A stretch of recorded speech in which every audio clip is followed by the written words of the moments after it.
Palavra da Verdade, com Hernandes Dias Lopes. Eu quero hoje repartir com vocês o que está no livro do profeta Isaías 62. Eu vou me deter nos versos 6 e 7, mas eu quero convidar vocês para lermos 62 de 1 a 7.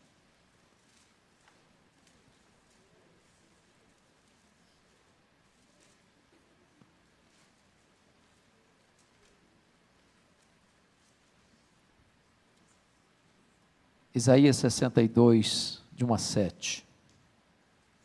Está escrito o seguinte: por amor de Sião, me não calarei, e por amor de Jerusalém, não me aquietarei, até que saia a sua justiça como um resplendor e a sua salvação como uma tocha acesa.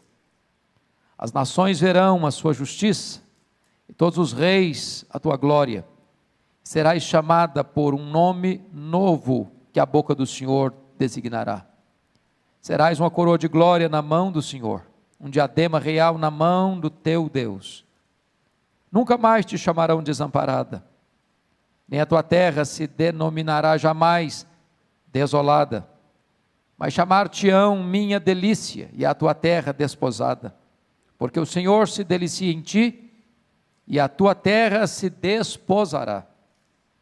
Porque como o jovem desposa a donzela, assim teus filhos te desposarão a ti.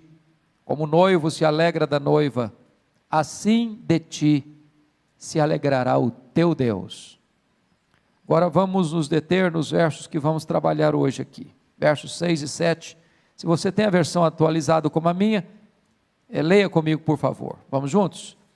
Sobre os teus muros, ó Jerusalém, pus guardas, que todo dia e toda noite jamais se calarão. Vós os que fareis lembrar do Senhor, não descanseis, nem deis a ele descanso, até que restabeleça Jerusalém e a ponha por objeto de louvor na terra. Amém. Bom, esse texto começa com promessas. E o contexto aqui é de uma Jerusalém desolada, e Jerusalém aqui é um emblema, é um símbolo do povo de Deus, é um símbolo da igreja, e nesta tarde eu gostaria que nós encarássemos como um símbolo da nossa família. Reveses acontecem, lutas chegam, tempestades desabam, crises nos emparedam, e há momentos em que parece que a nossa Jerusalém fica desolada, mas Deus está agora prometendo que esta terra, que esta cidade, que este povo, não vai mais ser um povo desolado, mas vai ser a delícia de Deus, não vai trazer mais desgosto para Deus, mas vai ser o prazer de Deus. E numa linguagem humana, e ele não poderia encontrar uma mais poética do que esta, ele diz assim: como o noivo se alegra da noiva, assim de ti se alegrará o teu Deus. É com este amor, é com esta alegria, é com esta paixão, é com este zelo que Deus olha para você e para mim e diz: você é precioso para mim, a sua família é preciosa para mim, a sua igreja é preciosa para mim, e eu vou olhar para a sua Jerusalém agora como meu prazer, como a minha delícia, como a menina dos meus olhos. É promessa de Deus para a nossa vida. Às vezes a gente fica pensando que Deus passa perto da gente, corta a volta, prende o nariz, porque o cheiro é muito ruim, mas não é assim que Deus olha para a gente. Ele olha para você como uma pessoa olha para sua amada, um jovem olha para sua amada, para desposá-la, com toda emoção, com todo afeto, com toda doçura, com toda ternura, e Ele está dizendo para você que Ele se delicia em você, você é o prazer dEle, você é a delícia dEle, e que Ele tem restauração para a sua vida. Esse texto, depois de tratar das promessas, vai mostrar que embora as promessas nos são feitas, mas nós as obteremos por meio da oração. A restauração veio por meio da oração. E os grandes momentos de avivamento na história, na igreja, na família, vêm como resultado da oração. É quando o povo de Deus clama, é quando o povo de Deus se humilha, é quando o povo de Deus se curva, é quando o povo de Deus tem fome, tem sede, é sobre esta terra seca que Deus derrama do seu Espírito. E eu quero conclamar vocês para pensarem comigo sobre isso. Quando Deus quer fazer uma grande obra na nossa vida, na nossa casa, na nossa igreja, já dizia o teólogo clássico do avivamento, Jonathan Edwards, então Deus começa a despertar o seu povo para orar.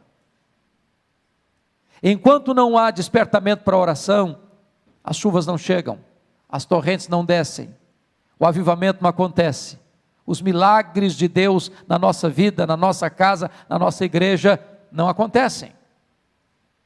Foi quando Elias subiu para o cume do Carmelo que as torrentes caíram. E hoje eu gostaria que vocês olhassem comigo essa passagem bíblica, e tirasse daqui 7 lições. Eu não sei se você tem o hábito de andar com a caneta, andar com um caderninho, andar com um papel, ou se você tem agilidade no seu smartphone para anotar isto, mas eu queria compartilhar com vocês aqui 7 características de uma oração por restauração, da nossa Jerusalém, da nossa casa, da nossa igreja, da nossa vida. Como é que deve ser essa oração? E os versos 6 e 7 trazem para nós o conteúdo desta oração por restauração. Então, em primeiro lugar, anote aí, uma oração por restauração é uma oração cheia de expectativa. Olha o verso 6, sobre os teus muros, ó Jerusalém, pus guardas. As cidades naquela época eram amuralhadas, e o guarda ficava em cima, em torres, sobre os muros, para 2 finalidades.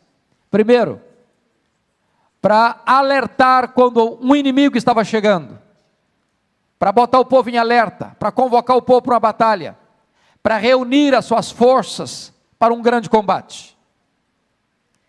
É muito importante você entender que quem ora precisa estar vigiando. Oração é guerra, oração é batalha, oração é convocação para um grande conflito espiritual.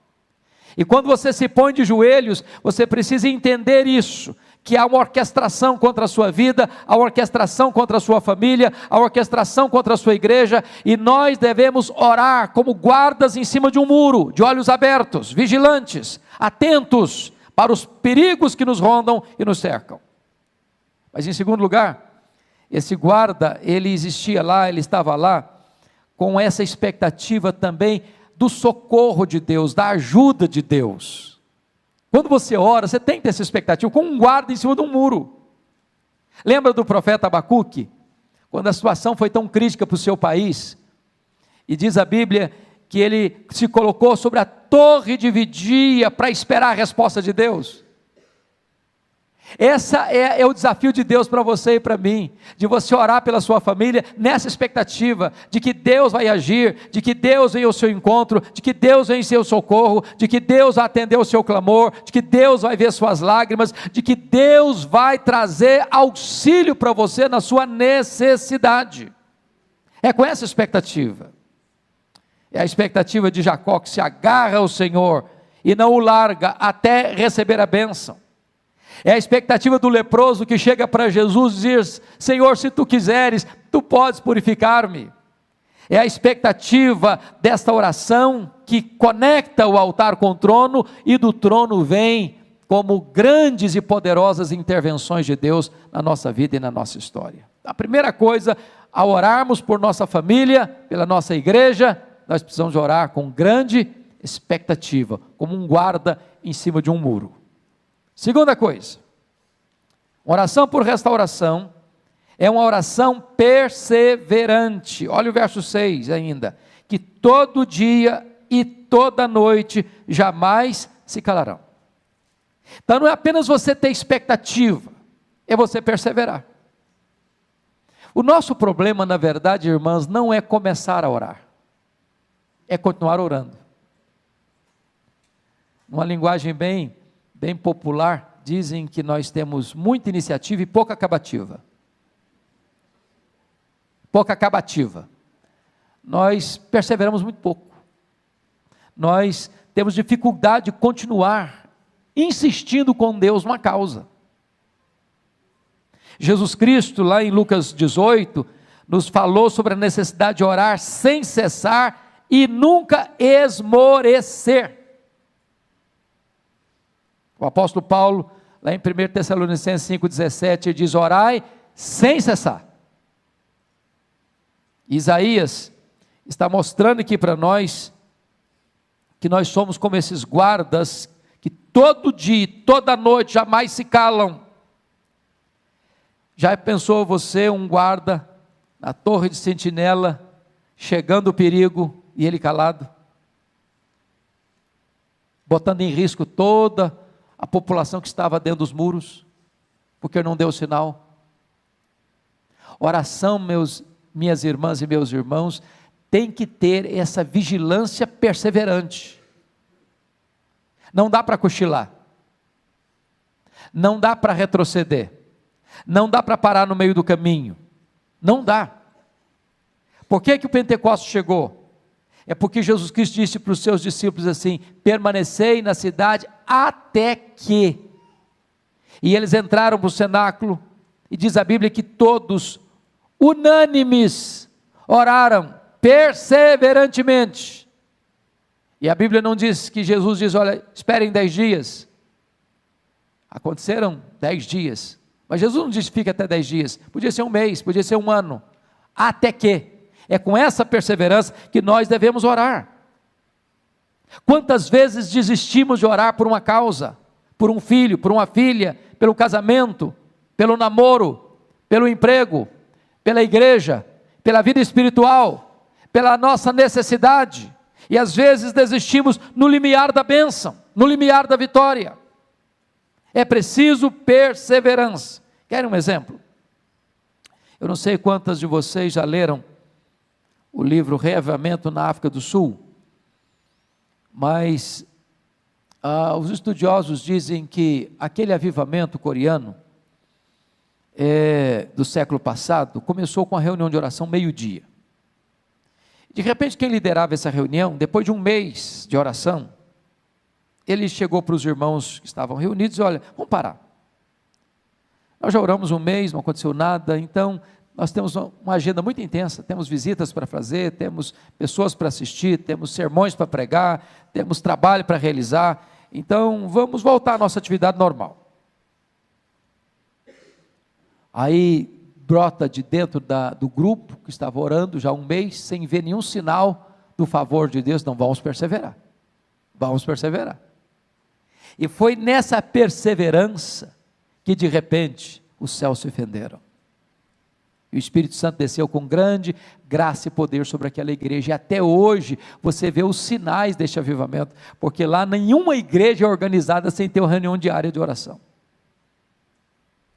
Então é preciso perseverar. Você não sabe o tempo de Deus, você não sabe a hora que Deus vai endereçar para você aquela vitória que você está pedindo, aquele anseio da sua alma que você tanto anela no coração. Então persevere, todo dia e toda noite, jamais se calarão. Não desista, não retroceda, não esmoreça, não desanime, persevere. Terceira verdade que nós podemos, terceira lição, a oração por restauração, em terceiro lugar, é uma oração ousada, fundamentada nas promessas de Deus. Olha o verso 6 ainda, vós os que fareis lembrar do Senhor. O que significa isso? Oração é lembrar a Deus o que Deus falou e prometeu em sua palavra. E eu pergunto a vocês, Deus precisa ser lembrado? É claro que não. Deus tem memória curta? É claro que não. Deus se esquece de alguma coisa? É claro que não. Mas quando Deus nos orienta a lembrá-lo do que ele falou, não é Deus que está precisando de ser lembrado, somos nós que precisamos nos lembrar do que ele nos prometeu. Porque oração é exatamente falar para Deus, falar: Deus, eu estou pedindo o que o Senhor prometeu, é orar as promessas de Deus, é orar a palavra de Deus, e orar as promessas de Deus, e pedir para Deus aquilo que Ele já prometeu na sua palavra, é ter a convicção de que você está orando segundo a vontade de Deus, porque Ele vela pela sua palavra em a cumprir, Ele não deixa que nenhuma das suas promessas caia por terra, em todas elas nós temos o sim, e nós temos o amém, louvado seja Deus por isso. Se vocês fizerem um exercício, de examinar as orações registradas na Bíblia, vocês notarão que a vasta maioria delas foram orações feitas, fundamentadas nas promessas de Deus. Foi assim com o rei Ezequias, foi assim com o rei Josafá, foi assim com o profeta Daniel, foi assim com Neemias. Eles começam a orar dizendo: Deus, tu falaste, tu prometeste, a tua palavra diz. E quando você ora assim, você ora com ousadia, você ora na convicção de que você está pedindo algo que é da expressa vontade de Deus, porque Deus não deixa a sua palavra e as suas promessas caducarem. Vocês acham que Deus está interessado na salvação da nossa família?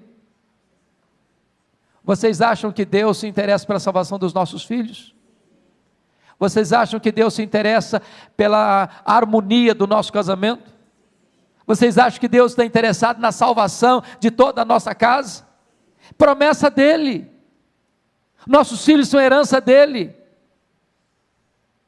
Deus prometeu, e nós devemos orar assim: Deus, tu falaste, tu prometeste, os nossos filhos são teus, não geramos filhos para a morte, não geramos filhos para o cativeiro, não geramos filhos para servir o mundo, nós geramos filhos para o louvor da tua glória. Então, Senhor, alcança o coração deles, então, Senhor, cerca a vida deles com o teu cuidado, então, Senhor, manda alguém lá onde eles estão, manda um mensageiro teu lá onde eles estão, manifesta o poder da tua graça, abre para nós uma porta da tua providência. Nós precisamos orar desta maneira, as promessas de Deus. Quarta lição, uma oração por restauração é uma oração ininterrupta e infatigável. Olha o verso 6 ainda: não descanseis. Bom, eu acho que ninguém aqui tem dúvidas de que nada cansa mais a gente fisicamente do que oração. Quer ver uma pessoa cansada? Manda ela orar. Você pedir para o camarada: vai lá no centro da cidade, compra isso assim para mim, o cara vai, volta, carinha alegre, pede para ele ajoelhar 10 minutos e orar, com 3 minutos ele esgotou o assunto.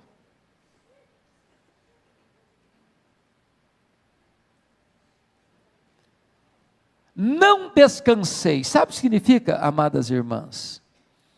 Oração é batalha, é guerra, produz fadiga, produz esgotamento, e o texto está dizendo o seguinte: não permita que o seu corpo seja um impedimento para você prosseguir, não afrouxe as suas mãos, não ensarilhe as suas armas, é preciso tenacidade para não retroceder, é preciso disposição para não se acomodar.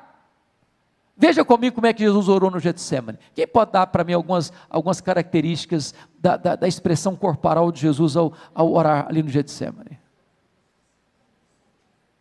Primeiro, suava. Agora, estava frio ou estava quente? Você tem plena certeza que estava frio. Por que você sabe que estava frio? Porque naquela mesma noite que ele foi preso, lá no pátio da casa do sumo sacerdote, para onde ele foi levado, tinha o que lá? Uma fogueira. E o Pedrão ficou bem perto do fogo para quê? Se aquecer. Se tivesse calor, ele ia procurar um ventilador.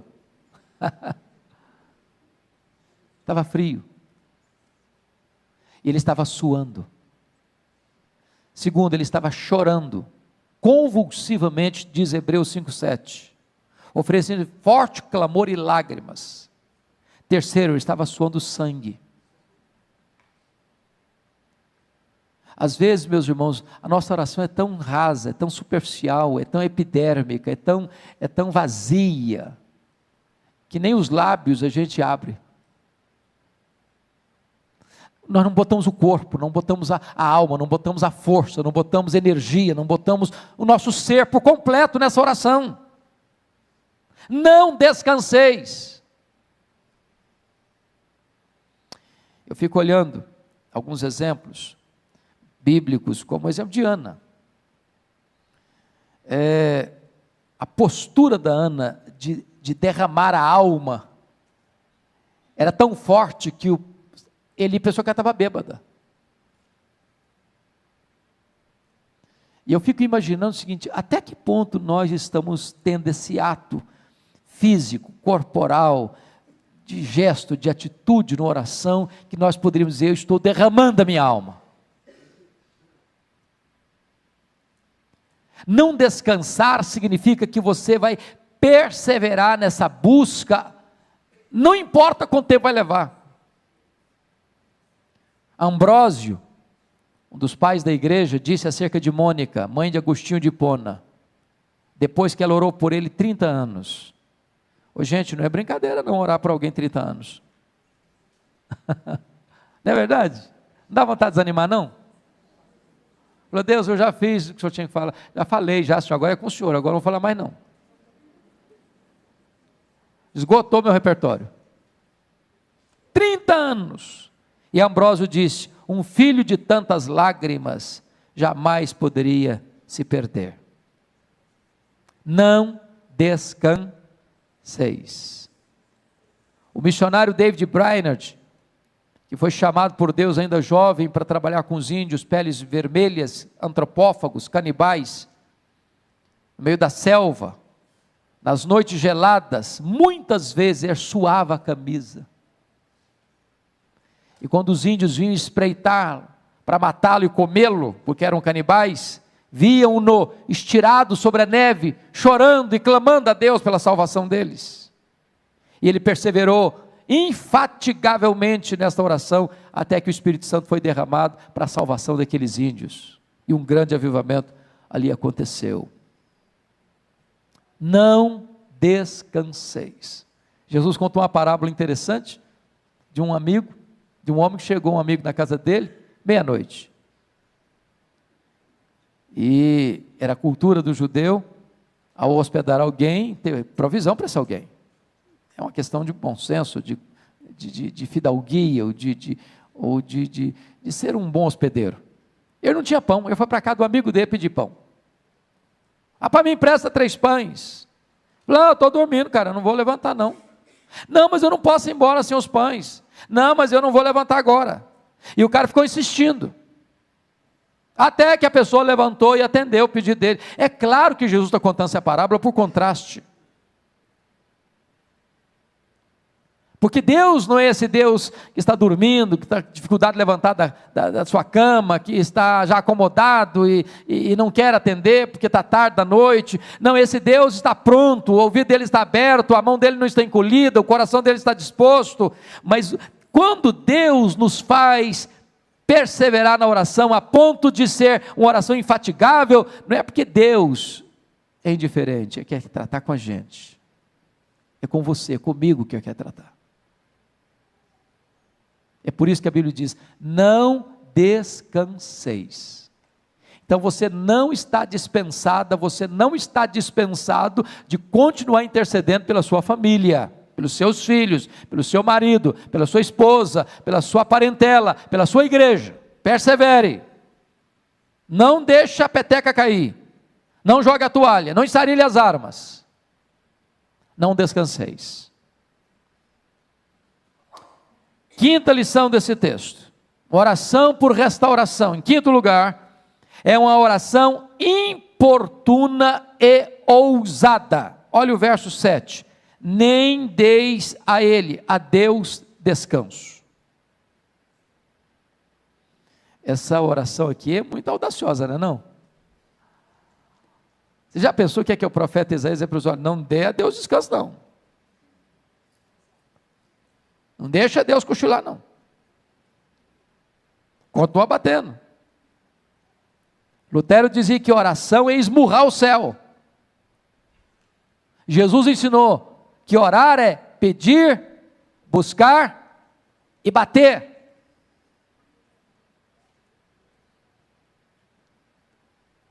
Orar é você chegar a Deus, estou aqui, Senhor. Aí, Senhor, estou aqui de novo, Senhor. Aí, Senhor, ó Deus, ó, o Senhor está lembrado? O Senhor prometeu, né? Estou aqui de novo. O Senhor já tem uma semana, já tem um mês, o Senhor já tem um ano, o Senhor já tem 10 anos, o Senhor tem 20 anos. Estou aqui, Senhor, ó, o Senhor prometeu, estou aqui de novo. Estou aqui outra vez. Olha eu de novo aqui. Não deis a Deus descanso. Irmãos, é claro que isso é uma linguagem humana para nós. Vocês estão percebendo? Vocês acham que Deus fica assim, incomodado? Quem lembra do filme O Todo-Poderoso? O camarada lá que tentou ser de Deus, e aí tanto pedido, ele botou atender tudo uma vezada só. Não, Deus não tem esse problema que você e eu temos de agenda cheia. Deus não fica estressado porque todo mundo está pedindo ao mesmo tempo. Mas quando o profeta diz, não deis a Deus descanso, é que Deus quer nos ensinar o seguinte, que Deus tem prazer quando você chega para Ele e diz, Deus, eu estou aqui, Tu prometeste, é a Tua palavra, é a Tua promessa, eu preciso, eu necessito, eu careço, Senhor, olha para mim, olha para minha casa, olha para o meu casamento, olha para o meu filho, olha para minha filha, olha, meu Deus, para minha família, estou aqui, Senhor, Tu sabes que eu estou sofrendo, Tu sabes, meu Deus, a minha necessidade, a minha angústia, meu Deus, olha aqui, eu estou aqui. É Deus quem nos orienta a fazer isso. Não deis a Ele descanso. Lembra do Jacó? Eu acho maravilhosa a figura do Jacó. A Jacó grudou no anjo, que o anjo era o próprio Deus. Eu não te deixarei ir se tu não me abençoares. É assim que você deve orar. Lembra do Moisés, quando está orando pela nação rebelde? Senhor, perdoa esse povo, senão o Senhor risca o meu nome do livro. Ou uma coisa ou outra. É com essa audácia e com essa humildade é que ele chega diante de Deus.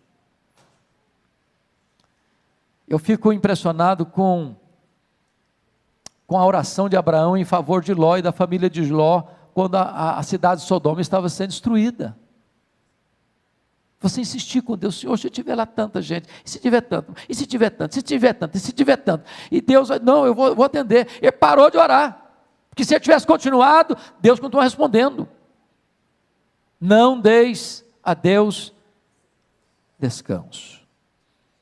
Eu acho que vocês já leram sobre o avivamento dos Estados Unidos do século XIX, e para nós esse avivamento é muito importante, porque começa com um homem que era um comerciante, Jeremias Lampier, e ele era um vendedor, e depois ele foi nomeado como missionário urbano, e esse missionário Jeremias Lampier teve uma ideia, vou escrever um folheto, e vou distribuir perto do hotel, onde ele se reunia com os comerciantes, e distribuiu, e convidou as pessoas para virem para uma reunião de oração, meio-dia no hotel. Na primeira semana vieram 40 pessoas, em 6 meses, tinham 10 mil homens de negócio orando por avivamento nos Estados Unidos. A reunião de oração parecia que se estendia para o país inteiro. Um dia um homem fez uma viagem de 800 milhas de trem, e disse, hoje eu vi uma reunião de oração de 800 milhas, o país inteiro estava orando, 2 milhões de pessoas convertidas, e foi exatamente deste avivamento que veio para cá o nosso missionário, Ashbel Green Simonton. Então preste bem atenção nisso, minhas irmãs, a necessidade de você insistir com Deus no seu pedido. Não deis a Deus descanso. Sexta lição desse texto.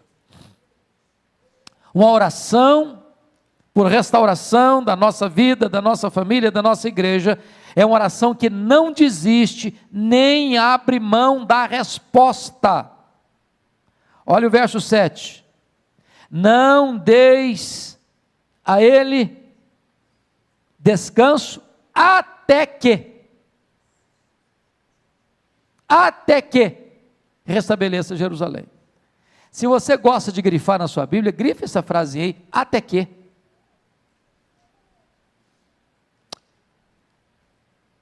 Deus disse, se você orar uma semana eu vou atender, foi isso que está escrito aí?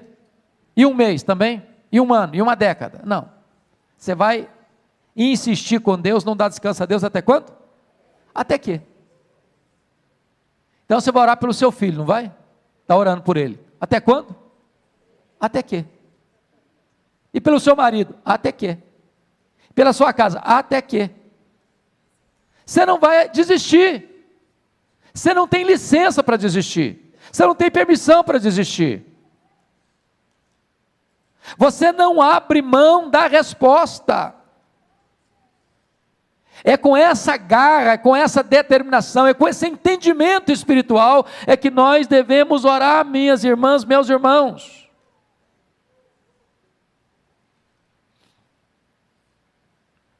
O avivamento na África do Sul demorou 12 anos. 12 anos. Do dia que eles começaram a orar por avivamento, até o dia que o avivamento chegou. Mas não é assim, hoje eu oro hoje, daqui um mês eu oro de novo. Não, nem isso não. É de orar focadamente, precisamente, especificamente, objetivamente por essa causa. Quem já leu as obras ou a biografia de George Miller, os biógrafos de George Miller dizem que ele teve mais de 3.000 orações específicas respondidas. 2 não foram, enquanto ele viveu. 2 amigos pelos quais George Miller orou pela conversão, eles não se converteram. Um deles se converteu quando ficou sabendo que tinha morrido. O segundo se converteu no funeral.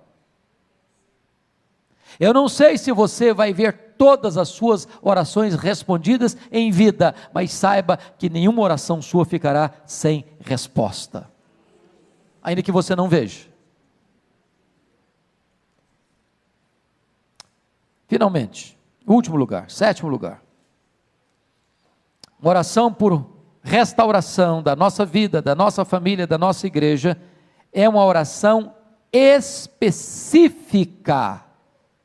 por uma intervenção sobrenatural de Deus, por uma restauração gloriosa de Deus.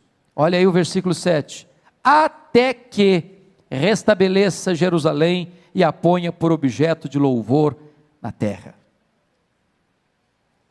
Jerusalém estava desolada, e Deus prometeu de transformar aquela cidade desolada numa coroa de glória, uma diadema real.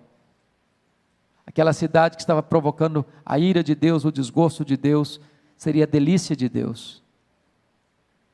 Em vez de Deus olhar para ela e cortar a volta dela, Deus olhava para ela como um noivo desposava a sua amada, tendo prazer nela, contentamento nela e felicidade nela. E agora que Deus prometeu isso, Deus nos ensina a orar até que isso aconteça. Vejam vocês que Ele não está pedindo bênçãos materiais, Ele está pedindo que Deus restabeleça Jerusalém e a ponha como coroa de glória na sua mão. Ele está pedindo um reavivamento espiritual, Ele está pedindo uma restauração espiritual, Ele está pedindo um novo vigor espiritual para a cidade de Jerusalém, que é um símbolo da igreja, que é um símbolo da nossa vida, que é um símbolo da nossa família. E a pergunta que eu faço para você hoje é esta: o que é que você está pedindo para Deus, para a sua vida, para a sua família, para a sua igreja? O que é que nos encanta? Tiago diz que pedis e não recebeis. Por quê? porque diz mal, para esbanjardes nos vossos próprios deleites. Às vezes nós pedimos para Deus, mas não sabemos pedir como convém. Às vezes nós pedimos para Deus uma pedra pensando que estamos pedindo um pão, uma cobra pensando que estamos pedindo um peixe, um escorpião pensando que estamos pedindo um ovo, o que vai nos destruir pensando que estamos pedindo o que vai nos dar vida, porque às vezes os nossos pedidos são egoístas, mas se nós estamos pedindo conforme a vontade de Deus, se nós estamos orando as promessas de Deus, se nós estamos dizendo para Deus o que Ele mesmo nos disse em sua palavra, se nós estamos querendo de fato uma restauração para a nossa vida e para a nossa família e para os nossos filhos e para a nossa igreja, podem ter certeza que não cairá esta oração em ouvidos moucos, porque os ouvidos de Deus não estão surdos, estas mãos não estarão encolhidas para nos estender e nos dar a resposta, porque o braço de Deus está estendido, porque Ele tem pressa e tem prazer em atender aos seus filhos. Ele conhece as nossas necessidades, mesmo antes de nós as proferirmos, e Ele é rico em graça, rico em misericórdia, tem prazer em perdoar, tem prazer em restaurar, tem prazer em abençoar o seu povo. Eu queria orar com vocês hoje, orar pela nossa casa, orar pela nossa família. Nenhum de nós aqui, certamente pode dizer, não, estou tão bem, como a igreja de Laodiceia, que eu não preciso de nada, estou rico e abastado. No próprio momento que a gente pensar isso, é porque nós já estamos numa situação muito crítica. Todos nós estamos precisando, todos nós estamos precisando. Todos nós queremos mais de Deus na nossa casa, mais de Deus na nossa casa. A nossa casa não precisa tanto de mais coisas, precisa mais de Deus, mais de Deus. Então eu gostaria que nós orássemos nesse sentido. Se você quer colocar uma causa específica hoje, não uma causa genérica, mas específica, eu quero hoje orar pelo meu marido, quero hoje orar pelo meu noivo, quero hoje orar pela minha esposa, quero hoje orar pelo meu filho, a minha filha, eu quero hoje orar por um reavivamento dentro da minha casa, por uma restauração espiritual dentro do meu lar, por uma libertação dentro da minha família, por uma cura dentro da minha família. Nós vamos colocar esta causa nas mãos de Deus, crendo que Deus é poderoso para fazer infinitamente mais. Então, se você deseja fazer isso, onde você está, fique em pé e nós vamos orar.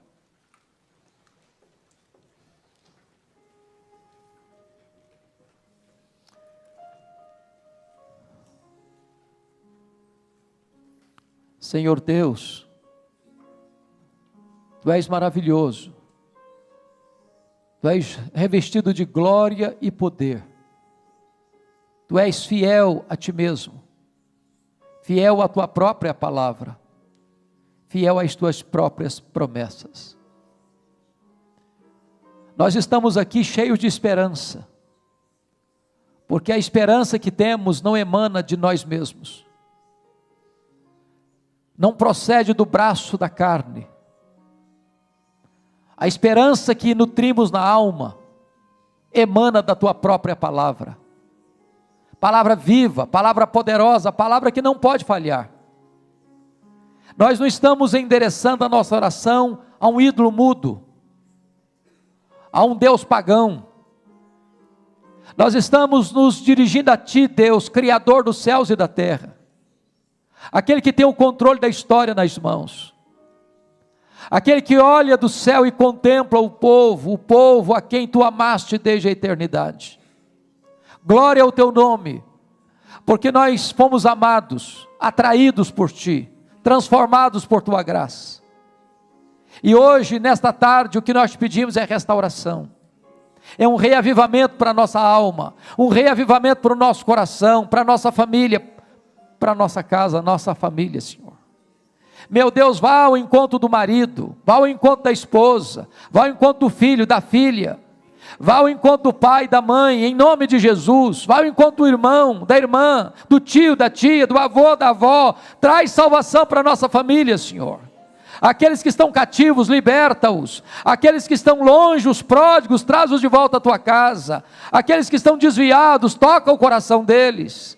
Aqueles que estão vivendo, meu Deus, apáticos, uma vida mundana, meu Deus, abre os olhos da alma e mostra a eles o banquete da graça. Traz restauração para a nossa casa, traz cura para a nossa casa, traz paz para a nossa casa, traz alegria para a nossa casa, traz a doçura da tua presença para a nossa casa, enche a nossa casa com a tua glória, Senhor. Bendito é o teu nome, porque tu és o Deus que responde orações. Bendito é o teu nome, porque tu não despedes vazios aqueles que chegam na tua presença com o coração quebrantado. Glória ao teu nome, porque tu és o Deus vivo, o Deus que faz maravilhas, o Deus que responde o clamor do aflito, o Deus que atende a necessidade daquele que está carente, o Deus que enche de bens o faminto. Louvado seja o teu nome, por esta gloriosa e bendita hora de oração. Glória ao teu nome pelas pessoas que vieram a esta tarde aqui buscar a tua face. Que ao voltarmos para casa, Senhor, voltemos como Ana um dia voltou, com brilho no rosto, com a promessa da vitória nas mãos. Louvado seja o teu nome, em nome de Jesus. Aleluia. Amém. Amém. Louvado seja Deus.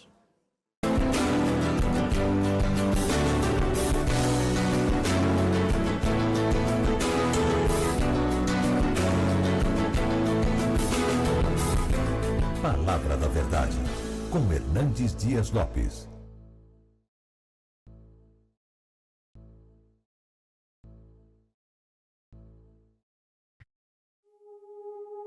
Don't cry, love. Your tears don't belong.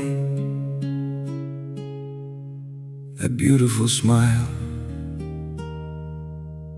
is where you shine.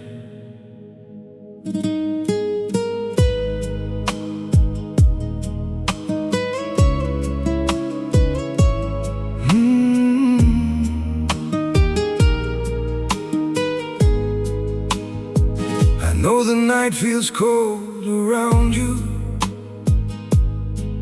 like the stars have lost their glow, and the weight upon your fragile heart feels too much to hold alone.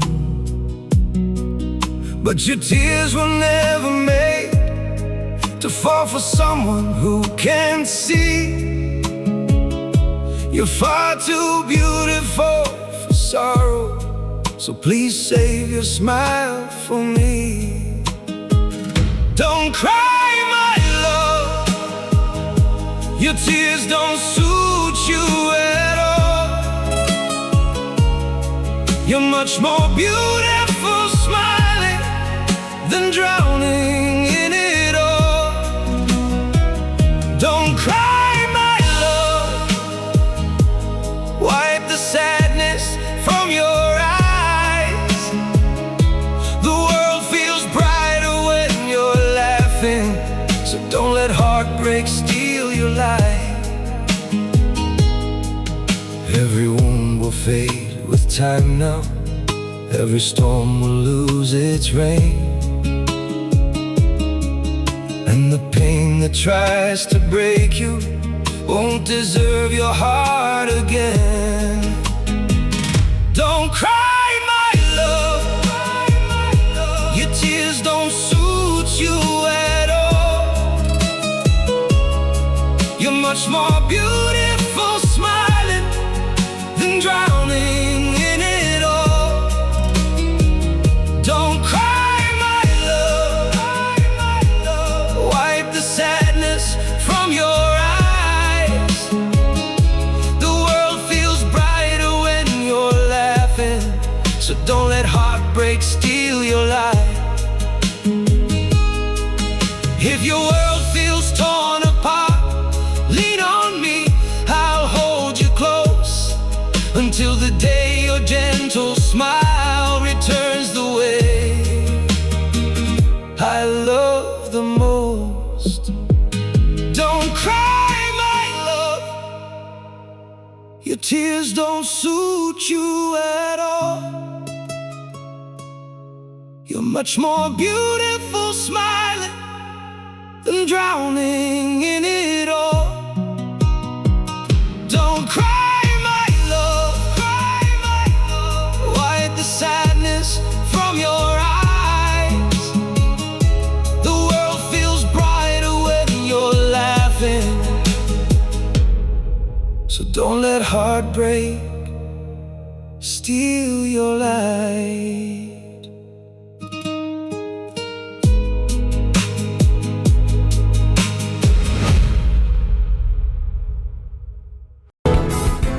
Palavra da Verdade, com Hernandes Dias Lopes. Meus amados, vamos abrir a palavra de Deus na carta de Tiago, capítulo 3.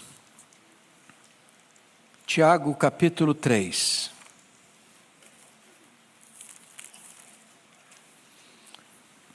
Faremos a leitura do verso 1 ao verso 12. E peço a gentileza de, após a leitura do texto, permanecer com a sua Bíblia aberta nesta passagem. Meus irmãos, não vos torneis muitos de vós mestres, sabendo que havemos de receber maior juízo. Porque todos tropeçamos em muitas coisas. Se alguém não tropeçar no falar, é perfeito varão, capaz de refrear também todo o corpo. Ora, se pomos freios na boca dos cavalos para nos obedecerem, também lhes dirigimos o corpo inteiro. Observai igualmente os navios, que sendo tão grandes e batidos de rijos ventos, por um pequeníssimo leme, são dirigidos para onde queira o impulso do timoneiro. Assim também a língua, pequeno órgão, se gaba de grandes coisas. Vede como uma fagulha põe em brasas tão grande selva. Ora, a língua é fogo, é mundo de iniquidade. A língua está situada entre os membros do nosso corpo e contamina o corpo inteiro. E não só põe em chamas toda a carreira da existência humana, como também é posta ela mesma em chamas pelo inferno. Pois toda espécie de feras, de aves, de répteis e de seres marinhos se doma, e tem sido domada pelo gênero humano. A língua, porém, nenhum dos homens é capaz de domar. É mal incontido, carregado de veneno mortífero. Com ela bendizemos ao Senhor e Pai, também com ela amaldiçoamos os homens feitos à semelhança de Deus. De uma só boca procede bênção e maldição. Meus irmãos, não é conveniente que estas coisas sejam assim. Acaso pode a fonte jorrar do mesmo lugar o que é doce e o que é amargoso? Acaso, meus irmãos, pode a figueira produzir azeitonas ou a videira figos? Tampouco fonte de água salgada pode dar água doce. Eu quero meditar com os meus amados sobre o tema cuidado com a sua língua. Cuidado com a sua língua. Bom, esse Tiago que escreve esta carta não é o Tiago apóstolo. O Tiago apóstolo foi assassinado em Jerusalém por ordem do rei Agripa I. Esse Tiago aqui é o filho de Maria, é o irmão de Jesus, que foi convertido apenas após a ressurreição de Jesus, e que se tornou um líder da igreja de Jerusalém. Inclusive foi ele quem presidiu o primeiro concílio da igreja em Jerusalém, conforme relatado em Atos capítulo 15. Tiago é considerado o livro de Provérbios do Novo Testamento. Talvez a carta mais prática que nós temos no Novo Testamento. Os historiadores dizem que Tiago foi um homem de oração a ponto de ser chamado o homem de joelhos de camelo. Tal a forma com que ele orava de joelhos, que engrossou seus joelhos, e ele era esse homem prático, por isso homem de oração. Nesta carta, ele carrega as tintas para enfatizar que o cristianismo prático passa pela nossa comunicação, passa pelo uso da língua. Se não, vejamos. Olha aí capítulo 1, verso 19 comigo, e peço que você leia essa passagem comigo. Toda a igreja comigo, Tiago 1,19. Vamos juntos? Sabeis estas coisas, meus amados irmãos. Todo homem, pois, esteja pronto para ouvir, tardio para falar, tardio para se irar. Então, o primeiro conselho dele na carta é: seja tardio para falar, pense melhor, pense bem. A língua é o megafone do coração. A língua só fala o que é produzido no coração. Então, reflita antes de falar. Segundo conselho, olha comigo capítulo 1, verso 26, vamos todos ler. Se alguém supõe ser religioso, deixando de refrear a língua, antes enganando o próprio coração, a sua religião é vã. Por que você engana o coração? Porque se você não refreia a língua e está dizendo meu coração é bom, mas a língua é má, tem uma incoerência aí, você está enganando a você mesmo. A língua é como esse painel do seu carro, é um espelho. Ele só vai reproduzir o que está programado. Você programa no seu celular, ele aparece no espelho. O coração é a fonte, a língua é o megafone do que é produzido no coração. Então, se você não refreia a sua língua, então a sua religião é de boca para fora, não é sincera, não é verdadeira, porque tudo emana e procede do coração. Vamos dar uma olhadinha agora no capítulo 4, verso 11. Olha aí comigo e vamos ler juntos. Vamos lá? Irmãos, não faleis mal uns dos outros.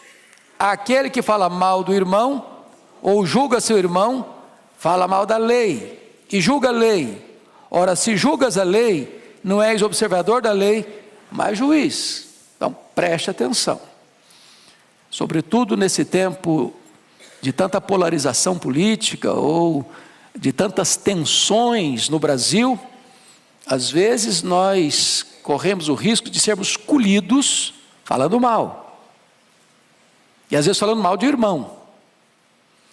E Tiago está nos exortando aqui que nós não somos juízes, nós somos irmãos. E nós não devemos falar mal do irmão. Porque estamos falando mal do irmão, nós estamos julgando a lei e não obedecendo a lei. Bom, mas agora nós vamos nos concentrar no texto. Porque não há nenhum texto da Bíblia tão exaustivo e tão lúcido e tão claro e tão detalhado sobre o problema da língua como Tiago capítulo 3. Aliás, antes propriamente de entrar nele, me permita mais dois textos da Bíblia que me impressionam muito.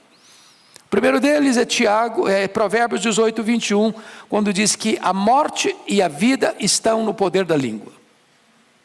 Quem bem utiliza, comerá do seu fruto. Ou seja, você pode dar vida, você pode matar um relacionamento, dependendo da maneira como você se comunica. Então a língua tem o poder de dar vida, a língua tem o poder de matar. Isso vale para o casamento, isso vale para a família, isso vale para os relacionamentos interpessoais, isso vale lá para a sua empresa, isso vale para os relacionamentos aqui da igreja. Mas o outro texto, irmãos, para mim é um dos mais complexos, eu até gravei esta semana um texto sobre ele, e eu gostaria que você olhasse comigo, Provérbios 6, dá uma olhadinha aí, versículos 16 a 19, todo pecado é abominação para Deus, não há pecadão, pecadinho, todo pecado é grave e é maligníssimo, mas há pecados que têm consequências mais graves. Olha comigo o que Salomão vai registrar em Provérbios 6, 16 a 19. Você pode ler comigo? Vamos juntos? 6 coisas o Senhor aborrece, e a 7ª a sua alma abomina. Então para um pouquinho. Então, tem 6 pecados que ele vai listar aqui que Deus aborrece. Ele vai citar um pecado dentre esses 6, que é o sétimo, ou dentre esses 6 não, além desses 6, que é o sétimo, que aí há uma força maior na expressão. A alma de Deus abomina. Então vamos aos 6 que Deus aborrece. Primeiro, olhos altivos, orgulho. Deus aborrece orgulho. Segundo, língua mentirosa, mentira. Deus aborrece mentira. Terceiro, mãos que derramam sangue, inocente, assassinato. Desde a vida intrauterina, em qualquer fase da vida, Deus aborrece. Quarto, coração que trama projetos iníquos, maldade, Deus aborrece. Quinto, pés que se apressam a correr para o mal, violência, Deus aborrece. Sexto, pecado que Deus aborrece, testemunha falsa, que profere mentiras, perjúrio. Último pecado, sétimo, esse a alma de Deus abomina, ou seja, para Deus é mais grave do que orgulho, para Deus é mais grave do que mentira, para Deus é mais grave do que assassinato, para Deus é mais grave do que violência, para Deus é mais grave do que perjúrio. O que é que a alma de Deus abomina? Vamos lá? E o que semeia, contendas entre irmãos. Para um pouquinho agora para pensar, quão grave é isso aos olhos de Deus. É por isso que Tiago diz, que se você não refreia a sua língua, enganando o seu coração, a sua religião é vã. Então, dito isto, vamos agora para Tiago 3, que é o texto em pauta.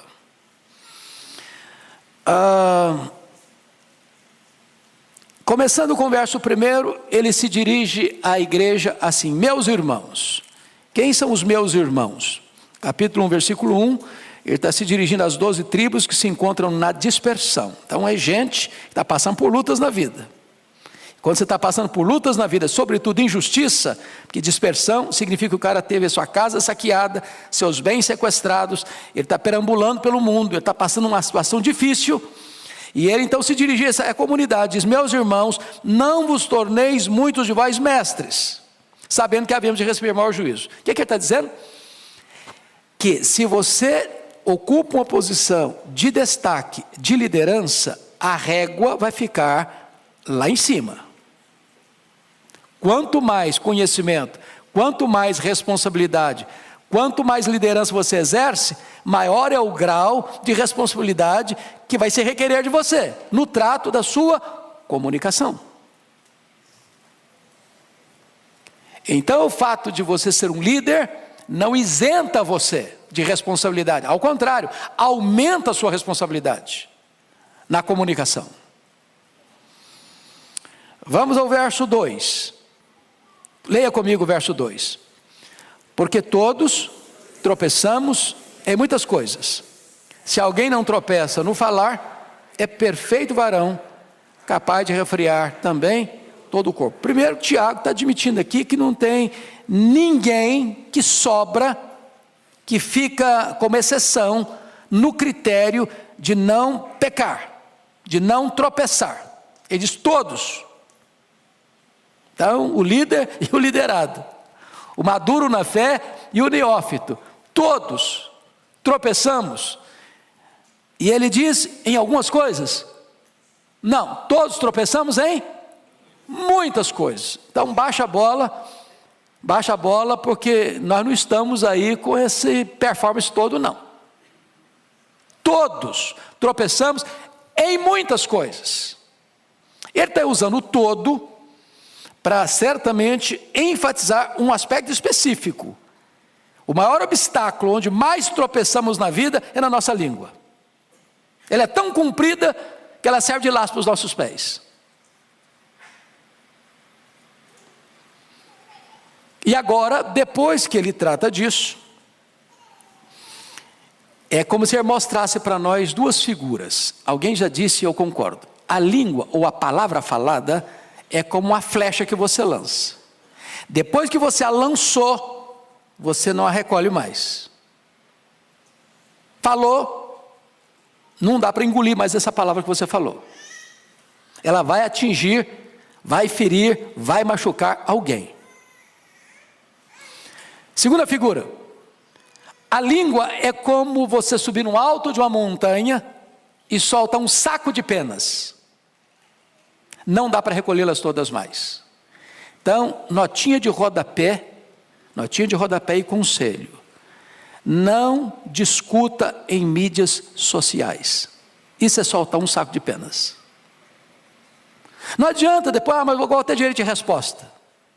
Não, o que você falou vai alcançar um outro horizonte, o seu direito de resposta, ou a sua defesa, ou a sua apologia, não vai alcançar as mesmas pessoas.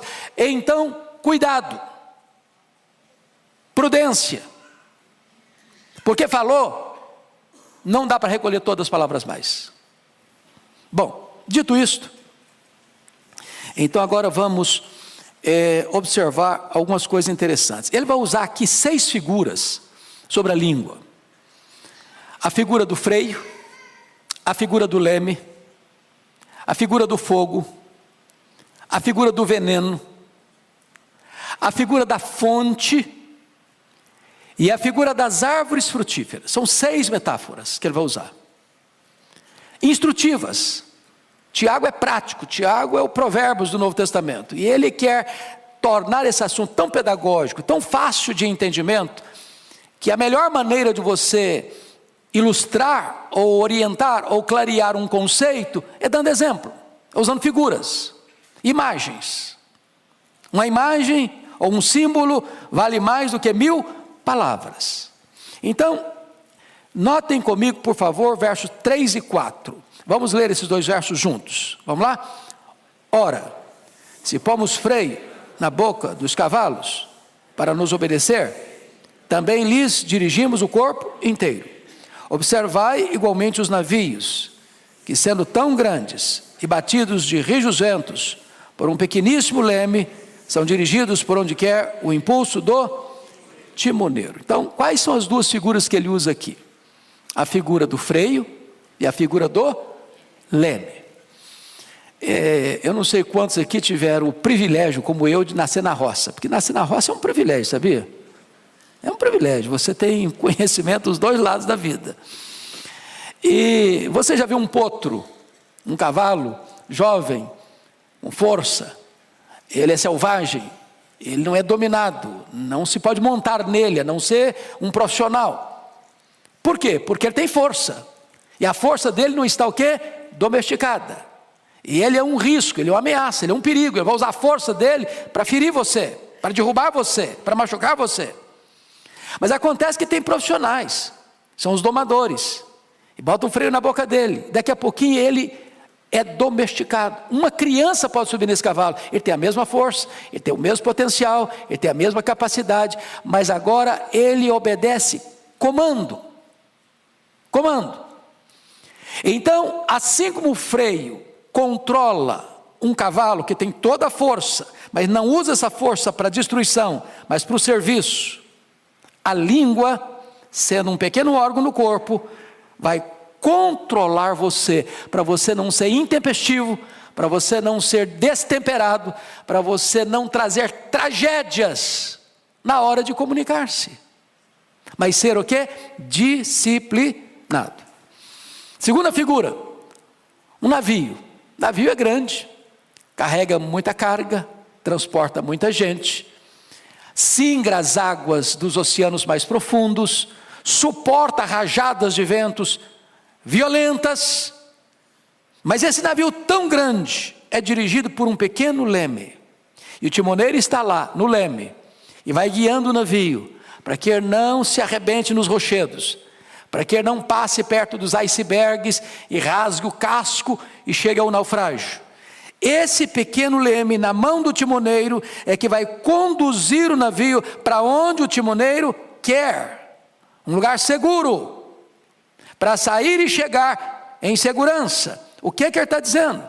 Que a nossa língua tem o poder de nos dirigir no meio das tempestades da vida, para não nos arrebentarmos nos rochedos da história, para não sermos feridos e nem ferirmos alguém com a nossa língua. Se você controla a língua, você tem bênção sobre você, e bênção na vida dos outros. Deixa eu ilustrar. como a fala pode ser abençoadora. Acho que todos vocês já leram e conhecem a história do pastor batista Martin Luther King, pastor batista, em Montgomery, no estado do Alabama. Ele se levanta em 1960 para combater de forma pacífica o problema da segregação racial nos Estados Unidos. E vocês se lembram do famoso discurso dele, I have a dream, eu tenho um sonho, proferido no Memorial de Lincoln, em 1963, onde ele diz que o sonho dele é que um dia seus filhos fossem julgados pelo seu caráter e não pela cor da sua pele. Isso leva então os Estados Unidos, no ano seguinte, 1964, a sancionar a lei, acabando com a questão da segregação racial, e nesse mesmo ano ele recebe o título de Prêmio Nobel da Paz. Ele vem a ser assassinado no dia 4 de abril de 1968, em Memphis, no Tennessee, mas a causa pela qual ele se levantou e usou a sua língua para comunicar essa mensagem, trouxe uma grande vitória para o povo da América. Você pode usar a sua língua para transformar o local, para mudar o ambiente, para abençoar a nação, como você pode usar a sua língua também para semear contendas e guerras e tragédias, e a história está eivada de exemplos dessas tragédias. Vamos à segunda figura nos versos 5 a 6, leia comigo, por favor, 5 e 6. Assim também a língua, pequeno órgão, se gaba de grandes coisas. Vede como a fagulha põe em brasas tão grande selva. Ora, a língua é fogo, é mundo de iniquidade. A língua está situada entre os membros do nosso corpo e contamina o corpo inteiro. E não só põe em chamas toda a carreira da existência humana, como também é posta ela mesma em chamas pelo inferno. Então agora ele está usando duas figuras. Ele está usando a figura do fogo, e lá no versículo 8 é que vai usar a figura do veneno. Eu não vou explorar aqui por enquanto, mas vamos pensar aqui nessa figura do verso 5. Vede como uma fagulha põe em brasas tão grande selva. Vocês certamente estão acompanhando e acompanhar, graças a Deus as chuvas estão chegando, mas nós vivemos meses agora, um mês e pouco, uma das maiores tragédias no Brasil, um incêndio criminoso que atinge o Brasil de norte a sul, de leste a oeste. E vocês acompanharam que muitas pessoas fizeram isso propositadamente, acendendo um isqueiro, ou jogando uma guimba de cigarro, queimando pastagens, matando o gado, queimando lavouras, destruindo florestas. Apenas um risco de um palito de fósforo que você sopra e apaga, ou um isqueiro que você acende para acender um cigarro, acender um fogo num fogareiro, pode gerar um incêndio de proporções terríveis, devastadoras, causando morte, destruição, prejuízo. Talvez nós pudéssemos usar um segundo exemplo, que vocês também devem ter informação. O incêndio que aconteceu no dia 8 a 10 de outubro de 1971 em Chicago, quando Moody fazia lá uma cruzada. Para vocês terem uma ideia da gravidade desse incêndio, 100 mil casas atingidas, 17.500 prédios atingidos, centenas de pessoas mortas. Um incêndio que começou num estábulo, coisa pequena, mas que ganhou proporções devastadoras. Ou poderíamos ainda citar o incêndio de 17 a 24 de julho do ano 64, na capital do Império Romano, a cidade de Roma, quando dos 14 bairros de Roma, 10 foram devastados pelas chamas. O que Tiago está nos informando? Que uma palavra mal colocada, maldita, ou bota junto, maldita, ela pode ter uma destruição devastadora. Uma palavra maligna, maldosa, uma espécie de assassinato de reputação. Pode macular a honra de uma pessoa. Pode destruir a imagem de uma pessoa. Pode provocar uma guerra. Pode provocar separação. Pode trazer consequências absolutamente destruidoras na vida de pessoas, de instituições, de igrejas, até de uma nação. Então, é necessário ter esta percepção. Versículo 6, veja comigo o que Tiago vai dizer. Além da língua ser uma fagulha de fogo, ele vai dizer que a língua contamina e destrói. Versículo 6, ora, a língua é fogo. Preste atenção, ele não diz que a língua é como fogo. Agora ele não está ilustrando, agora está fazendo uma afirmação. A língua é fogo. Fogo queima, fogo dói, fogo destrói, fogo mata. A língua é fogo. Mas ela não é apenas fogo, ela é o quê? Mundo de iniquidade. Ela contamina o corpo inteiro. A língua está situada entre os membros do nosso corpo e contamina o corpo inteiro. O veneno que está na língua vaza, espreme, esguicha para o corpo inteiro. Alguém já disse que a fera mais peçonhenta do mundo está escondida atrás da toca dos dentes. Pensa numa cobra venenosa. A língua é mais venenosa. Pensa num fogaréu. A língua é um fogo mais perigoso ainda. Agora veja você a afirmação. E não só põe em chamas a carreira da existência humana. Você já pensou que é isso? Ele está dizendo, a língua mata. Quantos assassinatos, irmãos, surgiram na história? Quantas guerras, levando milhares de pessoas à morte, foram produzidas pela língua, pela mentira, pelo perjúrio, pela falsa acusação, pela maledicência, pela fofoca. Ela põe fim à existência da carreira humana, ou seja, ela mata, ela destrói.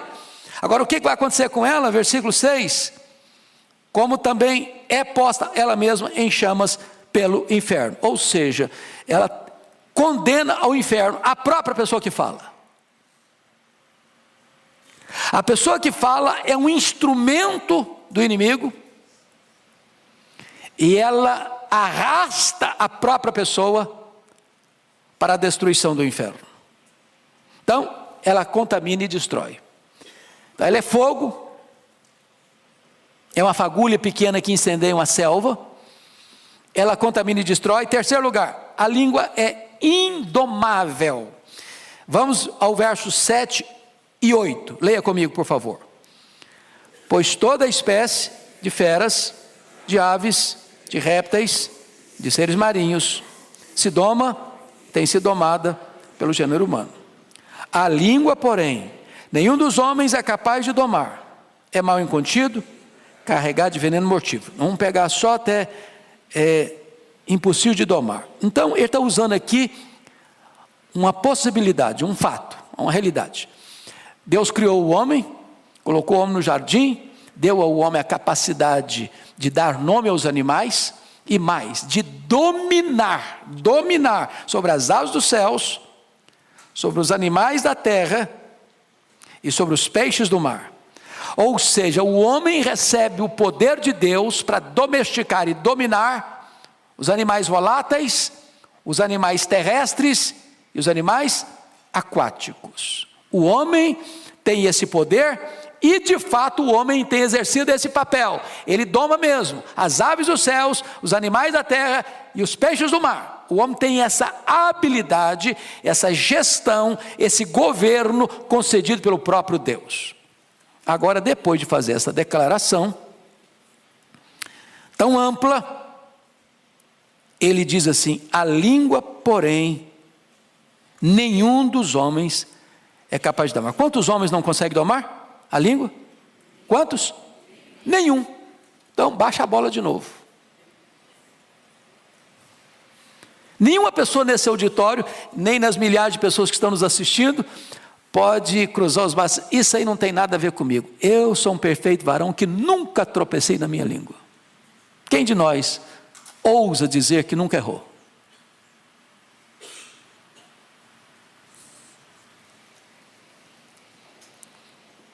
Essa é uma exortação para mim, para você, para nós. Indomável. Indomável. O pensador grego, Sócrates, tinha uma maneira de lidar com as pessoas que vinham trazer para ele notícias.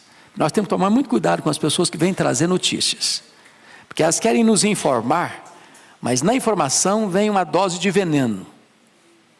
Não é assim? É o correio sem fio.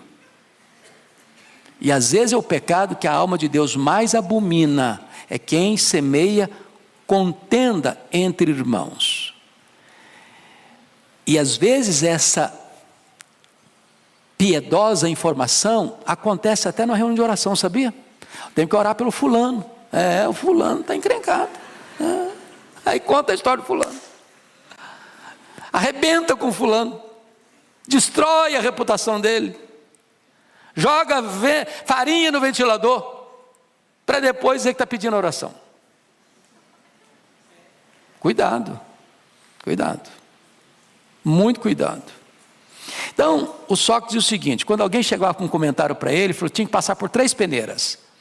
O cara veio trazer um comentário para você. A primeira pergunta: isso é verdade? Eu ouvi que é verdade. Bom, então você não tem certeza. Me contaram. Bom, então você está recebendo informação de segunda mão. Segunda peneira: você já falou isso para a pessoa? Você está trazendo informação da outra pessoa, já falou com ela? Se não falou com ela, não vem falar para mim. Ela que tem que saber. É sobre a vida dela. Terceira peneira: isso vai ajudar a resolver o problema? Você me contar? Porque se não vai ajudar, nem me conte, não tem interesse em saber. Bom, esse cara não era crente, mas o conselho serve. O conselho serve. É verdade? Você já falou para a pessoa? Isso vai ajudar a resolver o problema? Então, cuidado com essa língua que é rebelde, é um cavalo que não se doma, é um navio sem leme. Cuidado. Mas aí ele vai usar uma outra figura agora, como disse para vocês, que é a figura do fogo e a figura do veneno. Olha o versículo 8, parte B. É mal incontido, carregado de veneno, o quê? Mortífero. Tem veneno que ele é mais ou menos mortífero. A pessoa fica doente, mas não morre de imediato. Agora, se você tomar um copo de arsênico, vai cair mesmo. Vai morrer mesmo. Então, o que ele está usando? As duas figuras que ele está usando é que tanto o fogo quanto o veneno são 2 instrumentos de quê? De destruição. De destruição.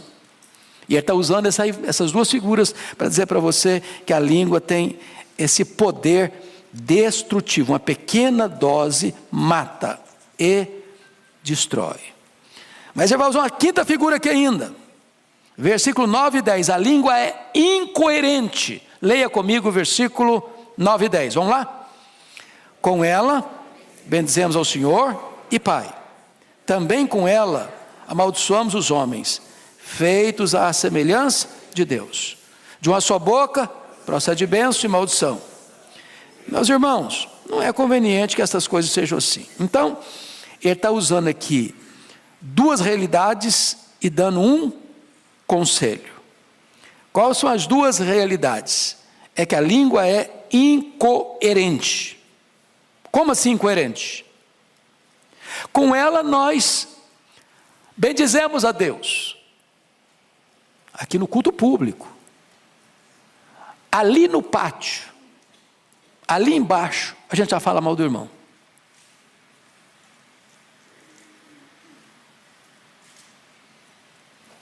Como assim?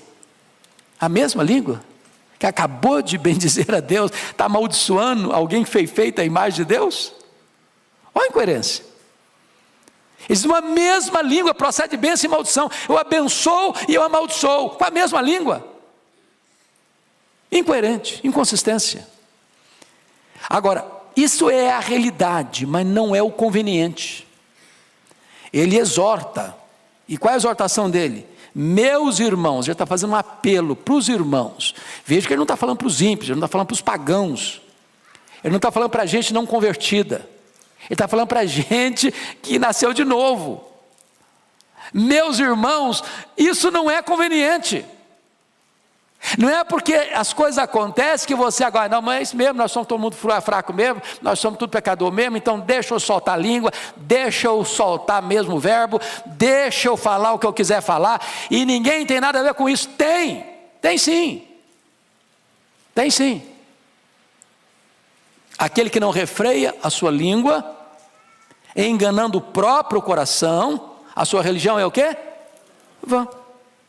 Bom, dito isto, vamos encerrar com o último ponto que ele menciona para nós. Se a língua tem o poder de dirigir, como o freio do cavalo e o leme do navio, se a língua tem o poder de destruir, como o fogo e o veneno, em terceiro lugar, a língua tem o poder de deleitar, como uma fonte e como uma árvore frutífera.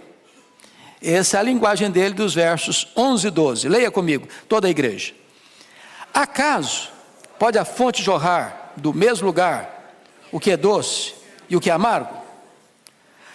Acaso, meus irmãos, pode a figueira produzir azeitonas, ou a videira figos?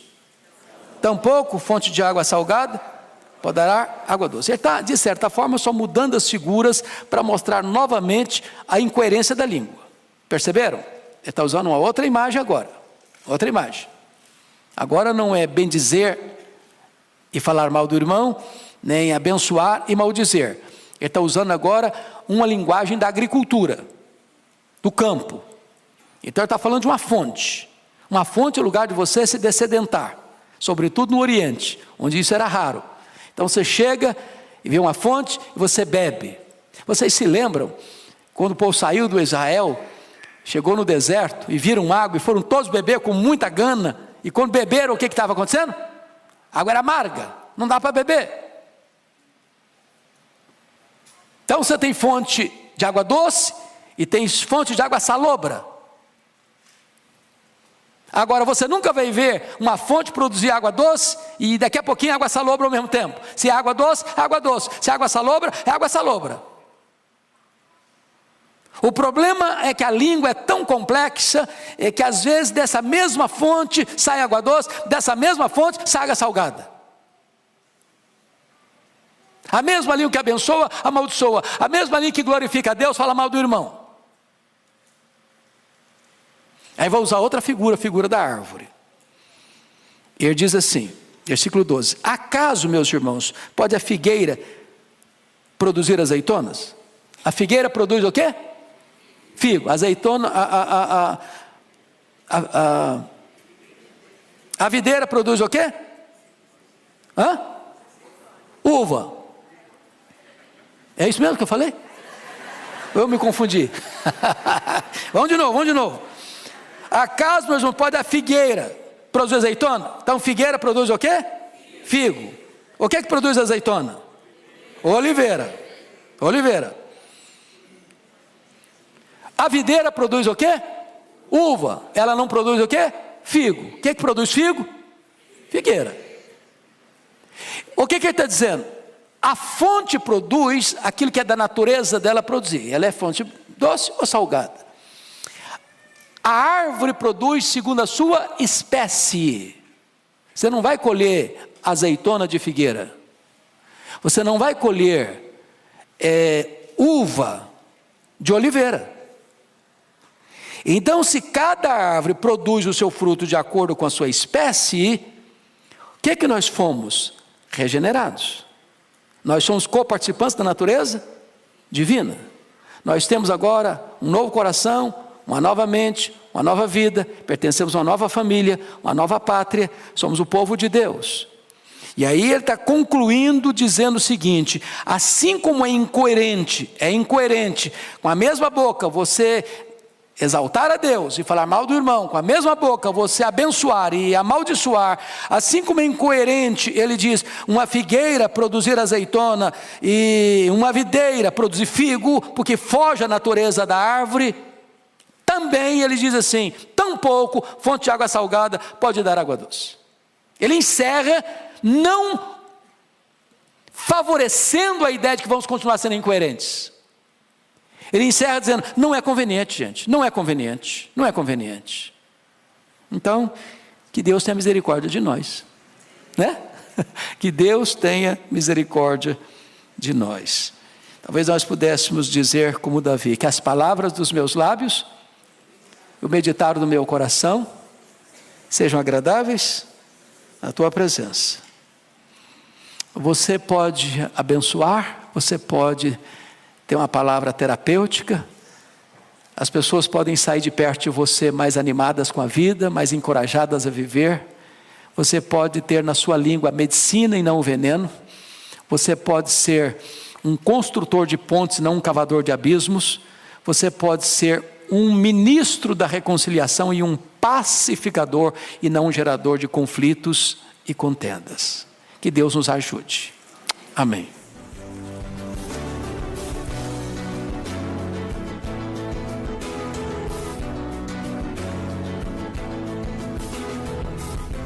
Palavra da Verdade, com Hernandes Dias Lopes.